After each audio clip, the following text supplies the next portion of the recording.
Welcome to the Boomers, Bucks and Bling podcast, where we turn retirement planning into a bit of a thrill ride.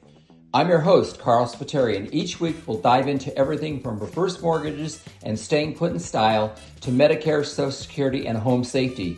But wait, there's more. We're not just going to talk all about money and business. We're going to add some sparkle, some bling, as we chat with travel pros, party planners, and a lot of different topics that's going to help you make the most of your golden years. So grab a cup of tea or whatever it is you want to drink, get comfy, and let's make retirement planning an adventure of a lifetime. Hi, welcome to this edition of Boomers, Bucks and Bling. Today we have the joy of having Joe Erle on. He's a finalist from the San Diego Business Journal Cybersecurity Award, Intelligent Issuer finalist for Cyber Broker of the Year, and a host of Ransomware Rewind. He also has a really great podcast that he puts on LinkedIn every once in a while, and he's the cyber group practice leader at C3 Insurance. Joe, welcome to the call. I'm really glad to have you.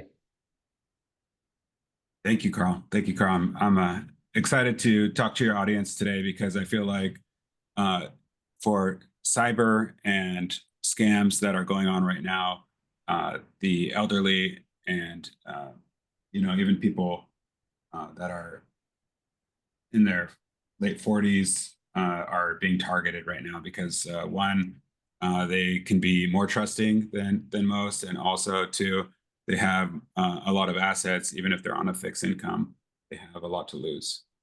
Yeah, exactly. So great. I got a question for you. So maybe an opening question. So one of the things that I'm reading a lot about is AI, right? And it's all over the media. It's all over everywhere. And AI is taking over the world, quote unquote. So to explain to our viewers what AI is in the most basic sense. Most of us know it's a form of artificial intelligence, right? But what does it mean to the average person? Right. So there's different types of AI.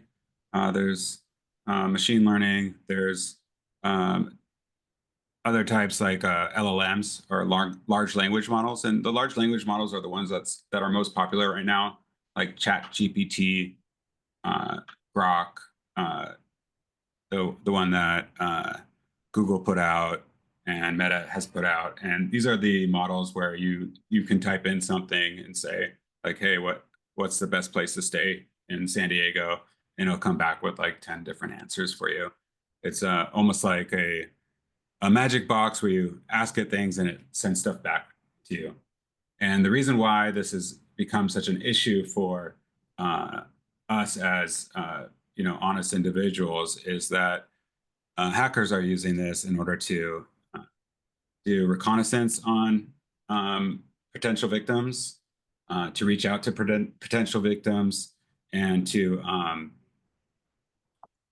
conversate with them as well. So instead of having a email from some guy in Nigeria that has like broken English and you can kind of tell if it's a scam, these people are using California English.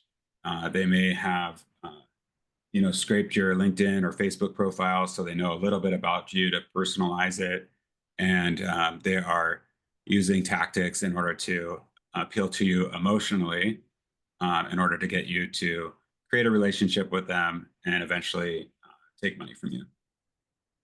So it's semi-human kind of thing. It's picking up your human characteristics and speaking to you the way you want you're used to being listened to or spoke to. Right. So somebody in India, for instance, could type in Indian into this LLM and say, write in English, a conference in California style, a conversational note to Carl. Carl's a mortgage broker, and he's around 50 years old, and I just want to start a conversation with him, and then it'll do that for you, right? But then take that at scale, right? Because AI is easily scalable, and they may have a list.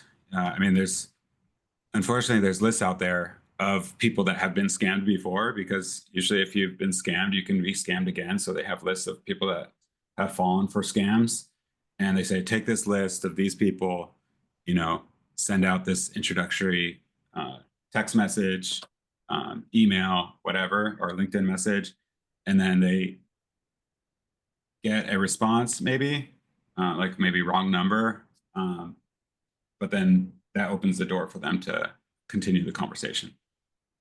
And they can actually, the AI can actually find out about you through your Facebook channel, like talk about places you've gone and people you know, that kind of thing. Correct. Everybody has a fingerprint or a profile online, whether you like it or not.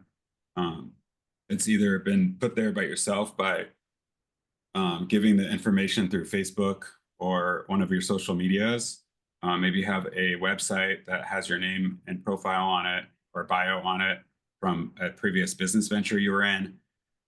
Or, they're getting this information from data brokers who have been collecting information on you over the years. Wow. So what are some common scams you're seeing these days? What are a couple things you can tell us? Yeah, we mentioned. I want to mention a gentleman, David Fraden, who's an elderly gentleman.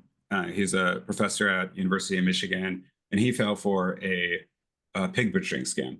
And pig butchering is when somebody creates a relationship with you, they get you to invest in some kind of gold or crypto, and then eventually, once you've put in enough money, they end the scam and you can't get your money back out. And that's when the pig is butchered. Basically, it's kind of ugly language, but this is what they call it, so that's what we call it.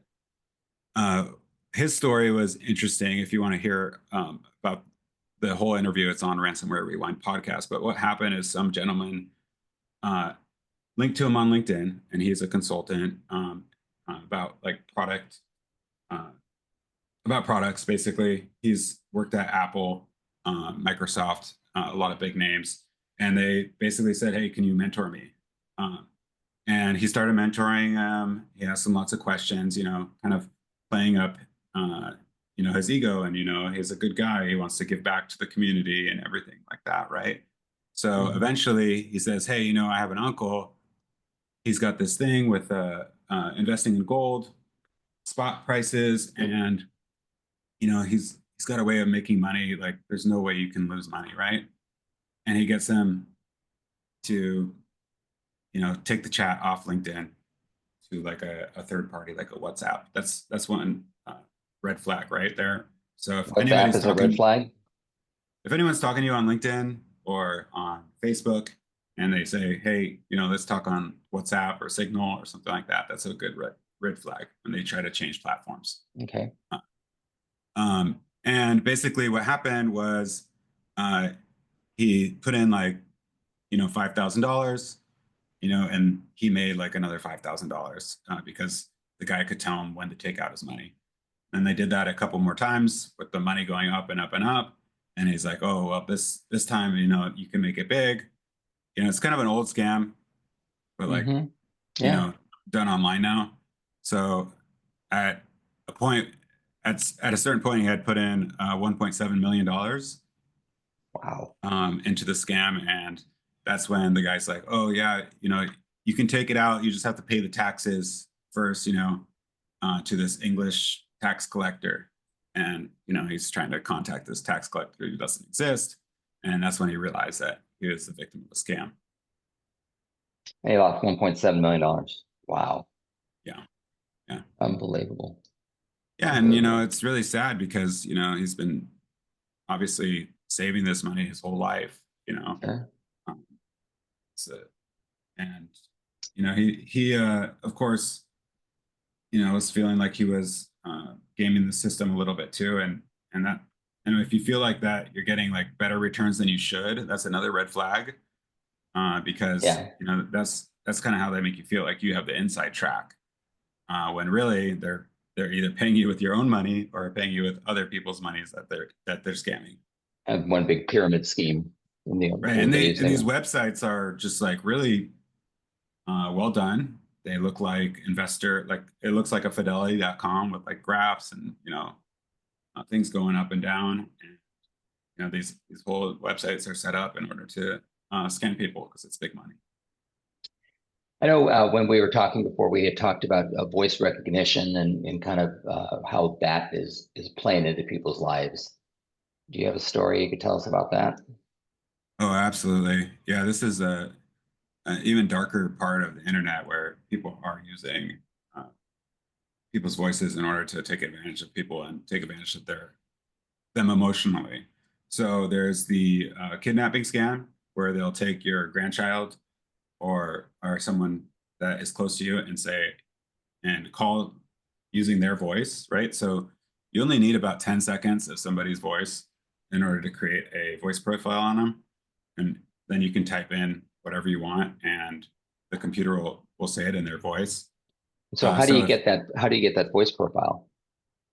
they usually scrape it from social media. Okay. So a lot of the kids these days are on, Instagram or TikTok, and they're talking Hmm. on those. Whether they usually can pull like 10 seconds, right?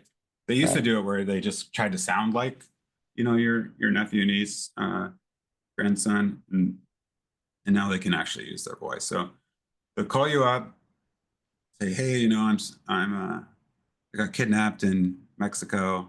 All they want is, this amount of money. It's usually like something that you could probably get out of the bank, like $4,000, and they'll let me go. And meanwhile, your granddaughter is, having macaroni and cheese over at Her your friend's daughter's house, huh? house, right, Yeah. or her friend's house.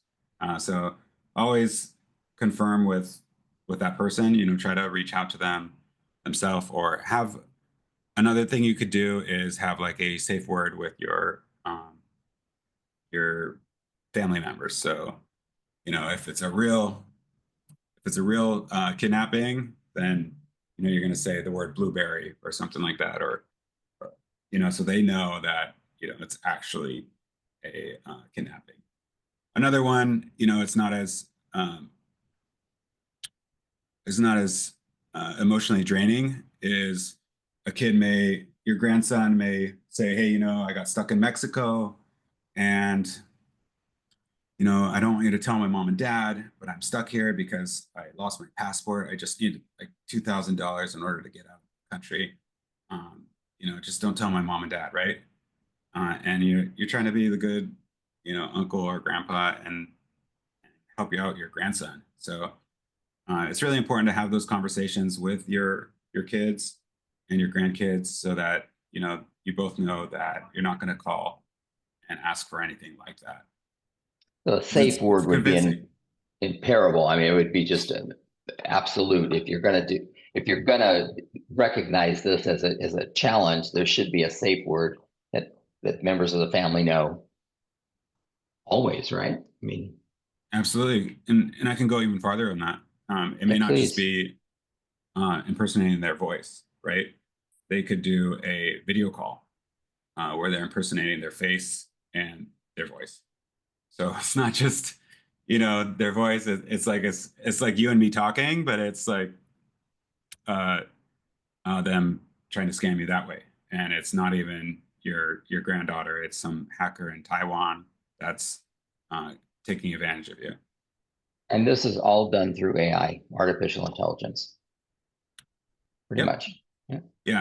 Yeah. There's actually a case, this English company called ARUP, where the CFO was deepfaked. That's what it's called when you pose as somebody else. So somebody posed as the CFO and got one of the accountants to transfer 5 different transfers of $5 million, so $25 million total that this company lost due to a deepfake Zoom meeting, just like what we're on Wow. right now. So it's on the big scale and the small scale, depending on whatever people want to target. Absolutely. Yeah. So okay, so other types of scams. So banking scams. How does that work? How do people get information to get money out of your bank? I know my sister just gave somebody her information and her checking account got wiped out just a couple weeks ago. How'd that happen? I'm so sorry to hear that. Yeah. Usually What they do is they compromise your email. For example, in 2023, there were $2.9 billion in losses due to business email compromise. And what the hackers do is they are very patient. They'll get into your email, right? And they'll sit there until they hear about a transaction happening.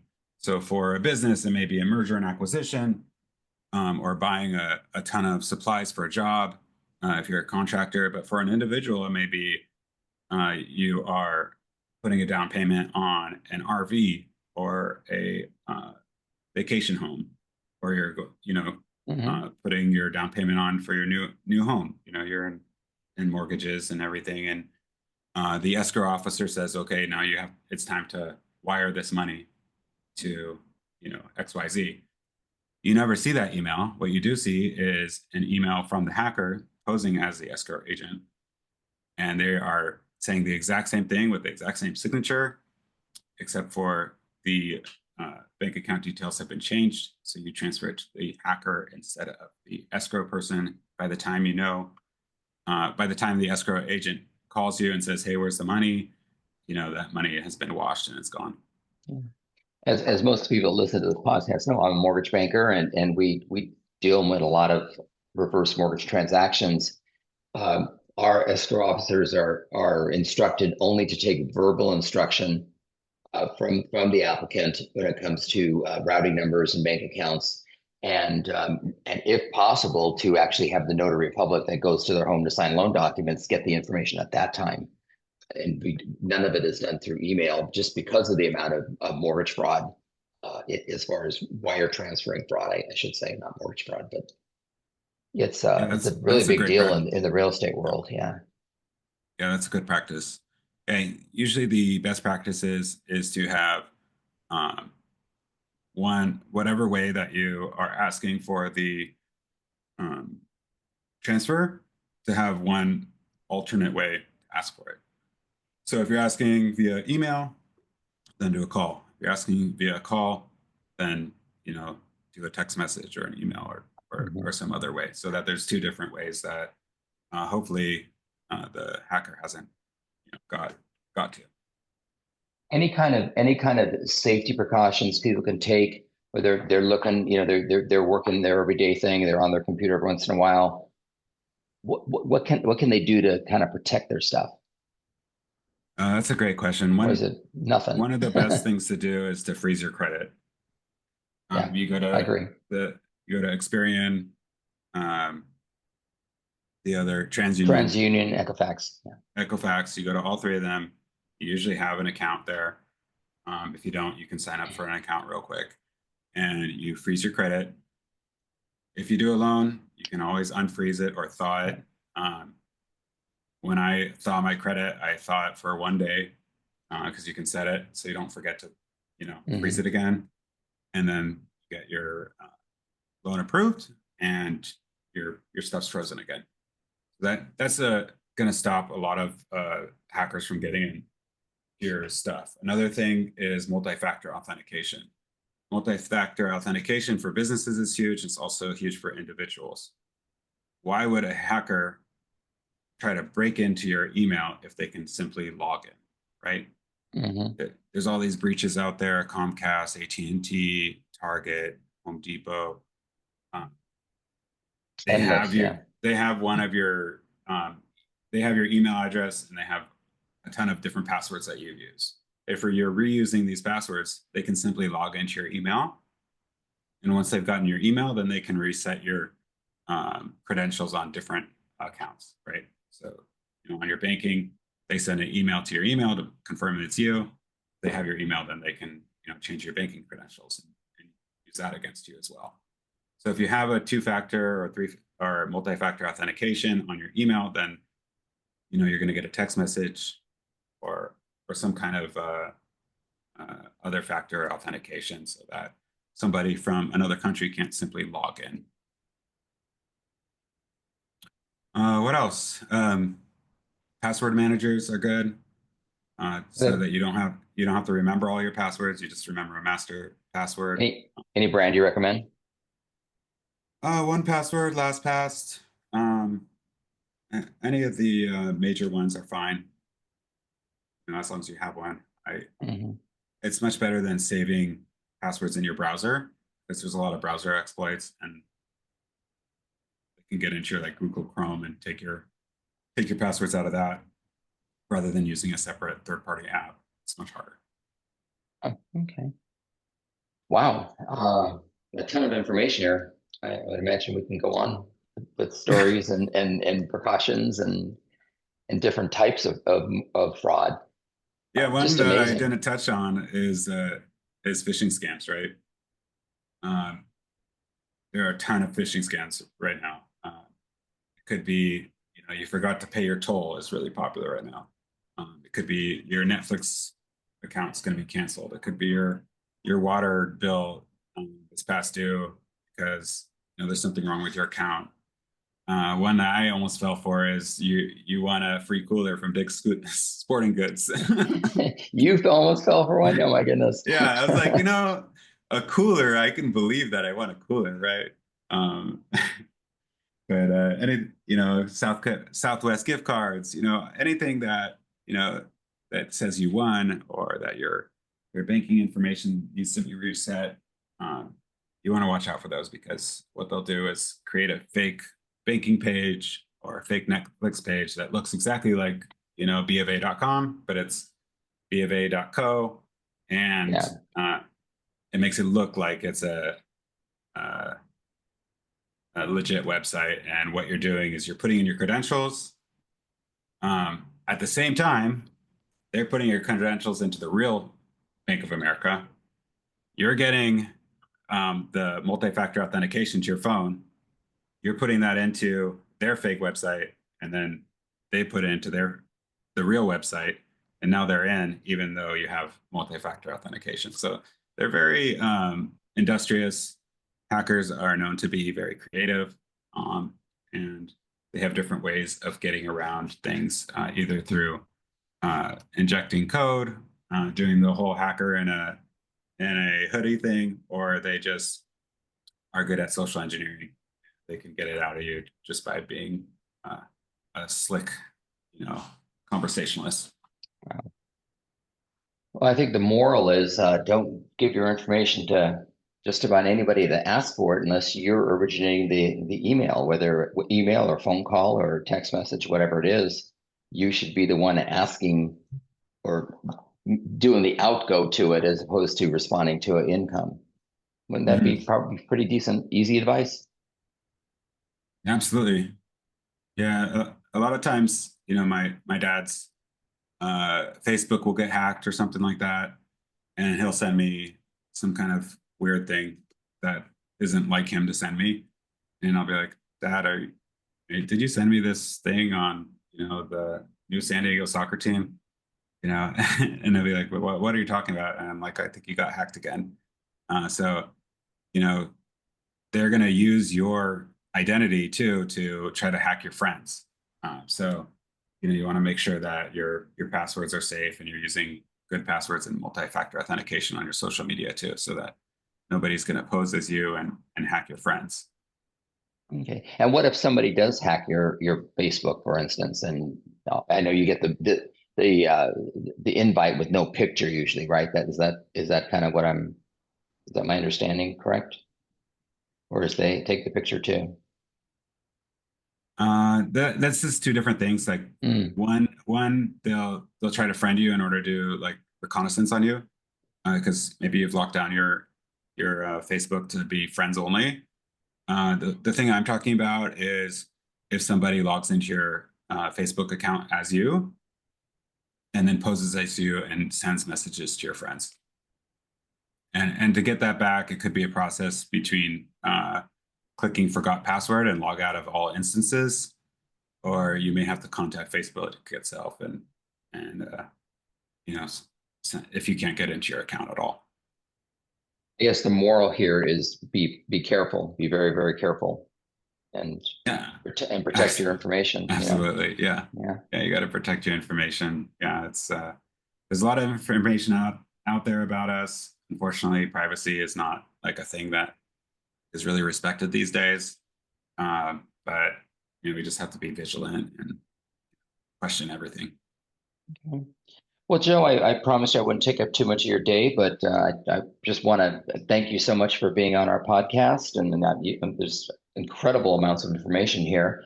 Why don't you tell our viewers how they could get a hold of you if they want to, or if, what they could follow to kind of keep them in the know? Great, sure. I'm on all the major socials. You can follow me on LinkedIn, Joe Erle, JoeErle. On Instagram, it's CyberJoe. And I have a podcast where we talk cybersecurity. It's called Ransomware Rewind. You can find that anywhere you listen to podcasts. Great. Well, thank you once again. We really appreciate your time, and have a great day. Thank you. Thank you, Carl. For tuning in to this episode of Boomers, Bucks and Bling. We hope we've managed to mix a little enlightenment along with fun. If you enjoyed our conversation, don't forget to hit the subscribe button so you'll never miss out.